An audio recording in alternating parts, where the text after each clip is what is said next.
ঢাকার কেরানীগঞ্জের কদমতলীতে lighter gas কারখানায় ভয়াবহ আগুনের ঘটনা ঘটেছে। ঘটনাস্থলে মারা গেছেন ৫ জন আর আহত হন আরও কয়েকজন।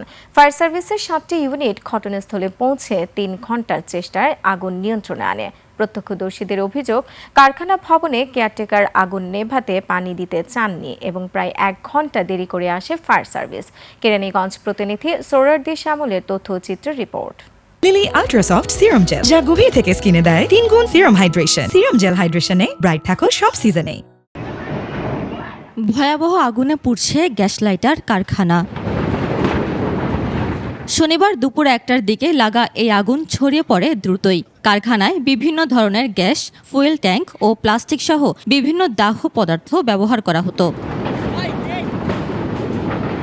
এলাকাবাসী জানায় ৫ বছর আগে আবাসিক এলাকায় কারখানাটি গড়ে ওঠে। তারা তখন বাধা দিলেও বাড়িওয়ালা মোহাম্মদ আকরাম ক্ষমতা দেখিয়ে গ্যাস কারখানা চালিয়ে যাচ্ছে। গত বছর একই সময় এই কারখানায় আগুন লেগে মারা গেছিলেন ২ জন। এর আগে একবার লাগছে, এটা গ্রামের মানুষ অবজেকশন দিছে, উঠবে তো ১ টাকার অঙ্ক অনেক বেশি, টাকা খাওয়ায় টাকা দিয়া এটা নিয়ন্ত্রণ আনায় আবার কারখানাটা চালু করায় এই যে আজকে যে অসংখ্যটা করতো। কারখানা ভবনটির কেয়ারটেকার পানি দিয়ে সাহায্য করলে আগুন দ্রুত নিভে যেত জানান স্থানীয়রা। লাগছে ওর বাড়ির ম্যানেজার, সে পানি দেয় নাই, মানুষেরা পানি চাইছে, পানি দেয় নাই, বলছে আমরা পানি দিব না, এখানে আগুন ছড়ায় গেছে গা। আর ফায়ার সার্ভিস পৌঁছাতে দেরি করার কথা জানান এই প্রত্যক্ষদর্শী। ফায়ার সার্ভিস ১ ঘন্টা সময় নিছে ফায়ার সার্ভিস আসতে। আমরা এই বাসার থেকে অনেক পানি ওনারা হেল্প করছে। আমরা আমজনতা যেগুলা প্লাস্টিক দ্রব্য এদিক থেকে আমরা ওদিকে সরাইছি। ফায়ার সার্ভিসের ৭টি ইউনিটের প্রায় ৩ ঘণ্টার চেষ্টায় নিয়ন্ত্রণে আসে আগুন।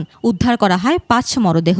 আগুনের ভয়াবহতা দেখে কেরানীগঞ্জের যে সিনিয়র স্টেশন অফিসার আছে, সে যখন বলে যে আরো সাহায্য লাগবে, সেক্ষেত্রে সাথে সাথে সদরঘাট ফায়ার স্টেশন এবং নিকটবর্তী ফায়ার স্টেশন হচ্ছে পোস্তগোলা ফায়ার স্টেশন, ওখান থেকে আরো 4টা ইউনিট বের হয়। মোট 7টা ইউনিটের অক্লান্ত পরিশ্রমে আমরা 2টা 30-এ আমরা নিয়ন্ত্রণ দিতে সক্ষম হই। দক্ষিণ কেরানীগঞ্জ থানার সহকারী কমিশনার ও নির্বাহী ম্যাজিস্ট্রেট জানান, এই ধরনের অবৈধ কারখানা দ্রুতই উচ্ছেদ করা হবে। আপাতত একটা কমিটি করা হবে, এটা ইউনো স্যার যেভাবে বলেছেন আর কি, যে জেলা প্রশাসক স্যারের সাথে কথা বলে কমিটি করবেন। কমিটি রিপোর্ট দেওয়ার মধ্যে আমরা আশা করি খুব দ্রুত সময়ের মধ্যে এটা আমরা করব।